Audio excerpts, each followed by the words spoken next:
Being the eldest sibling is like getting punished for winning a race you didn't sign up for. Congratulations, first place, you win a prize. Oh, sweet, what is it?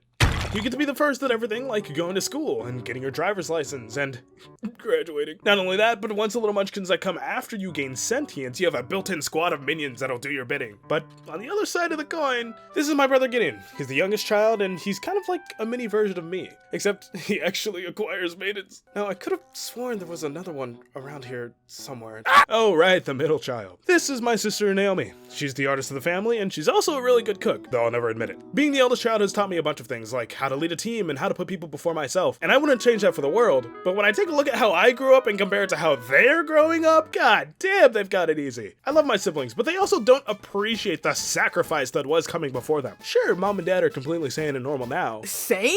Normal? Okay, you're right.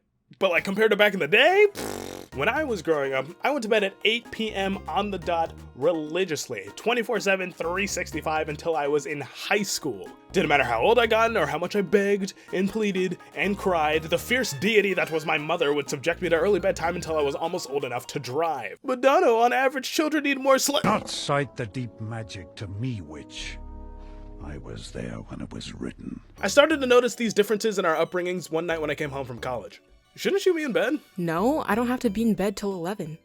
Of course, this had me feeling some type of way, so I confronted my mom about this injustice. Hey mom, how come Omi gets to stay up so late on a school night? It's because girls mature faster than guys. What does that have to do with going to bed early?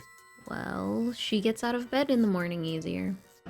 Apparently, not being a morning person means you get sent to the gulag every night until the age of 14. Well, what about your brother? He's worse than I am at getting out of bed! My brother notoriously could sleep through the heat death of the universe. You could hire a full-fledged mariachi band and have them play in our room, and the most that you get out of him is an unconscious fart as he rolls over. So based on my mother's previous accounts, clearly he should also be going to bed at the butt crack of dusk, right?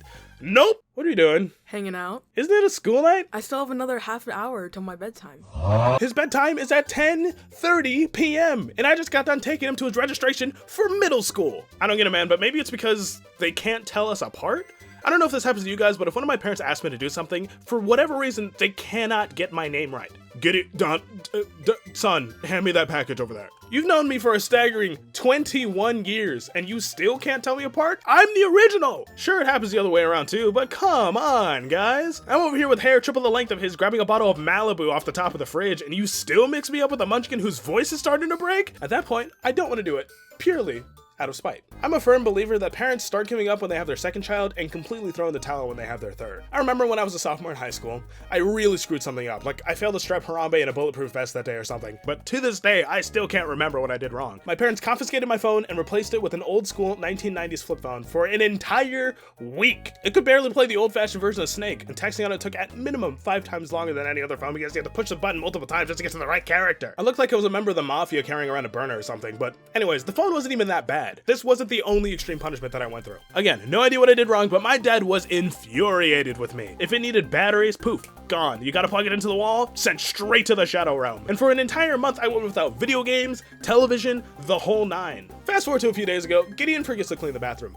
And not only that, but he lies to my father's face about it. Guess your computer goodbye, cause you won't even look at that thing for an entire week. Now I'm over there in the corner sipping a mug like a mom watching kids opening Christmas presents, and my asshole puckers listening to this conversation. Finally, I think to myself, he will experience a mere fraction, a minuscule amount of my father's wrath. Barely a day later, what the scallop? I instantly get Nom flashbacks of what happened to me when I defied my father in such a blatant matter. My dad was in the military, so not only is he big on not being disrespected, but a lot of my punishments were just forcing me to work out. If I had the audacity to lie to his face like that, it would have been boot camp. I'm talking squats, push-ups, wall sits, burpees, keeping your feet 6 inches off the ground, the whole nine, like everything, on top of getting my stuff taken away. So, like any good big brother, I calmly ask, do you have a death wish? What are you doing? I helped Dad, so I got my computer back. What? Dad, he lied to your face, and you're just gonna give him his stuff back like nothing happened?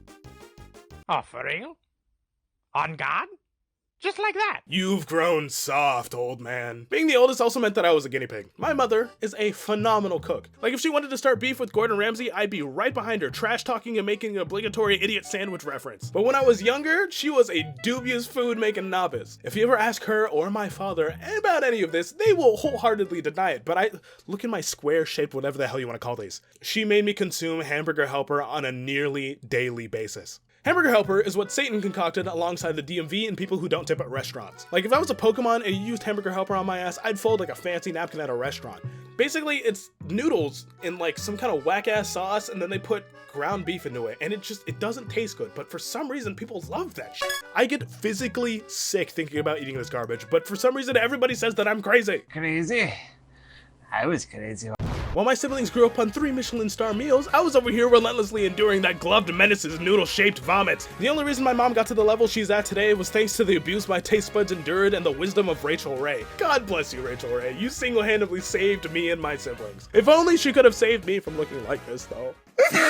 For whatever reason, my dad was highly against me growing out my hair unless I was gonna do something with it, like get dreadlocks. Because of this, for basically the entirety of my childhood, I was subjected to this. Look at the top of his head! As soon as it got even a micrometer too long, he would cart me off to the barbershop and back to Kingpin I'd go. This one time though, he accidentally told the barber to give me a 0 on top. Now, if you don't get your hair cut, when you tell the barber how short you want your hair, you give them a number. Normally, he tells the barber to give me a 1 on the sides and a 2 on top, but for whatever reason, he screwed up and said 0. So instead of being allowed to have the slightest bit of peach fuzz on top of my head, I ended up looking like a certain Dragon Ball side character. My siblings clowned the ever-loving crap out of me. I heard it all. Egghead, Chrome Dome, Caillou, you name it. And guess who has a full set of luxurious curls? No dreads, no braids, nothing. Just free-flowing beauty.